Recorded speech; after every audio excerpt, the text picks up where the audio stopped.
அஸ்ஸலாமு அலைக்கும் வரஹ்மத்துல்லாஹி தஆலா வபரகாத்துஹ். நபி ஸல்லல்லாஹு அலைஹி வஸல்லம் அன்னவர்கள் தெளிவாக சொல்லி காட்டுவார்கள், நபியுனா ஆதம் அலைஹிஸ்ஸலாம் அன்னவர்கள் படைக்கப்பட்டதிலிருந்து மறுமை நாள் ஏற்படும் வரை உண்டான ஃபித்னாக்களிலேயே குழப்பங்களிலேயே ஆக உயர்ந்த பெரிய குழப்பம் என்பது தஜ்ஜால் தான் என்பதாக நபி ஸல்லல்லாஹு அலைஹி வஸல்லம் அன்னவர்கள் கூறி காட்டுவார்கள். தஜ்ஜால் எப்படி இருப்பான், அவனின் தோற்றம் எப்படி இருக்கும், அவன் எங்கு தோன்றுவான் என்றெல்லாம் பல விஷயங்களை அவனை பற்றி நாம் படித்திருக்கிறோம். அவனுடைய கரத்திலே சுவனமும் நரகமும் வைக்கப்பட்டிருக்கும். அவனின் சுவனம்தான் நரகம், அவனின் நரகம்தான் நம்முடைய சுவனம் என்பதாக நபியவர்கள் சொன்ன ஹதீஸ்களை எல்லாம் நம்மால் காண முடியும். ஆக மிக பிரம்மாண்டமான ஒரு மிகப்பெரிய குழப்பவாதி தான் தஜ்ஜால் என்பதாக மார்க்கம் நமக்கு தெளிவாகவே சொல்லி காட்டுகிறது. அந்த தஜ்ஜாலை சிலர்கள் பின்பற்றுவார்கள் என்பதாக ஹதீஸுகளில் காண கிடைக்கிறது. அல்லாஹ் தஜ்ஜாலை பின்பற்றுவதிலிருந்தும் பரிபூர்ண பாதுகாப்பை தந்தருள் புரிவானாக. முதலாவதாக நபியவர்கள் சொன்னார்கள், யூதர்களில் கிட்டத்தட்ட 70,000 நபர்கள் தஜ்ஜாலை பின்பற்றுவார்கள். முஸ்லீமிலே 5643வது ஹதீஸாக பார்க்க முடியும். நபி ஸல்லல்லாஹு அலைஹி வஸல்லம் அவர்கள் சொன்னார்கள், அஸ்ஃபஹான் என்ற ஈரான் நாட்டைச் சேர்ந்த 70,000 யூதர்கள் தஜ்ஜாலை பின்தொடர்ந்து வருவார்கள். அவர்கள் தொயாலிசா என்று சொல்லப்படக்கூடிய கோடு போட்ட கெட்டியான ஒரு வகை ஆடை அணிந்திருப்பார்கள் என நபி அவர்கள் சொல்லி காட்டினார்கள். இந்த யூதர்கள் தஜ்ஜாலை பின்பற்றுபவர்களில் முதன்மையானவர்கள் என்பதை ஹதீஸுகள் நமக்கு உணர்த்தி காட்டுகிறது. அதே போன்று பார்க்கும் பொழுது தஜ்ஜாலை பொதுவாகவே காஃபிர்களும் முனாஃபிக்குகளும் பின்பற்றுவார்கள் என்பதாக ஹதீஸுகள் தெளிவாகவே சொல்லி காட்டுகிறது. புகாரியிலே அந்த ஹதீஸை நம்மால் காண முடியும். நயகம் ஸல்லல்லாஹு அலைஹி வஸல்லம் அவர்கள் சொன்ன ஹதீஸ் புகாரியில் 1881வது ஹதீஸாக பதிவு செய்யப்படுகிறது. நபி அவர்கள் கூறினார்கள், தஜ்ஜால் மக்கா மதீனாவை தவிர எல்லா இடங்களிலும் அவனின் பாதங்கள் படும். எல்லா இடத்துக்குமே வருவான் மக்கா மதீனாவை தவிர. காரணம், மதீனாவின் எல்லா வாசல்களிலும் அவன் உள்ளே வராமல் பாதுகாப்பதற்காக வானவர்கள் அணிவகுத்து நிற்பார்கள், மலக்குமார்கள் நிற்பார்கள் என்று நபி அவர்கள் கூறினார்கள். பிறகு மதீனாவிலே 3 நிலநடுக்கங்கள் ஏற்படும்.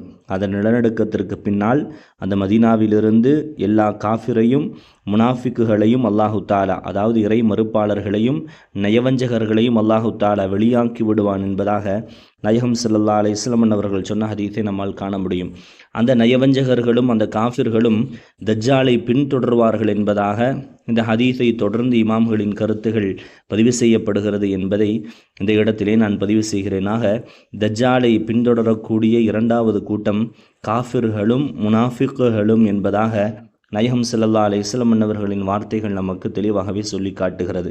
அவனுடைய குழப்பம் எந்த அளவிற்கு இருக்கும் என்றால் ஹதீஸில் நமக்கு தெளிவாகவே சொல்கிறது, அவன் இப்படி செய்வான்.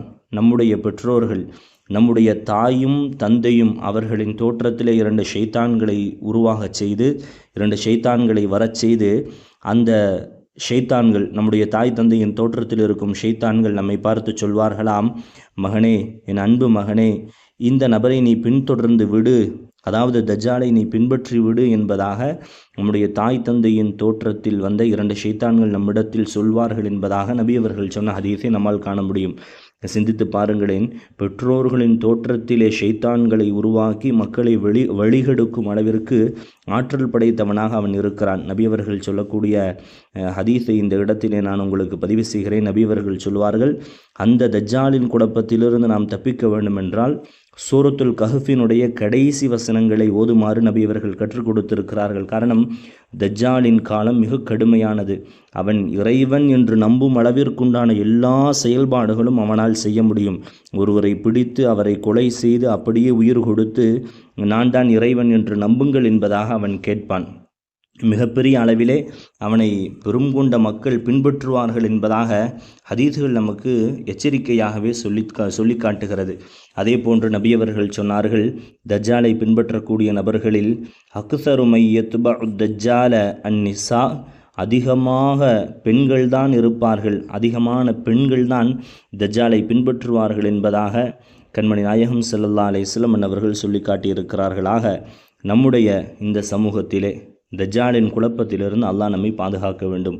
ஒருவேளை தஜ்ஜால் வந்தாலும் அதிலிருந்து நாம் தப்பிக்க வேண்டும் என்று சொன்னால் நம்மின் வாழ்விலே சூரத்துல் கஹ்ஃபினுடைய கடைசியை எப்பொழுதும் ஓதுபவர்களாக நாம் இருக்க வேண்டும் என்பதுதான் மார்க்கத்தின் கட்டளை. ஆக அல்லாஹு தாலா தஜ்ஜாலின் குழப்பங்களிலிருந்து எல்லா மக்களையும் பாதுகாப்பானாக. சூரத்துல் கஹ்ஃபை நிறைவாக ஓதுங்கள். அல்லாஹு தாலா தஜ்ஜாலின் குழப்பங்களிலிருந்து பாதுகாத்து ஈமான் சலாமத்தோடு நாளை சுவனத்திற்கு செல்லும் நல்ல நசீபை தந்தருள் புரிவானாக. ஆமீன். அஸ்ஸலாமு அலைக்கும் வரஹ்மத்துல்லாஹ்.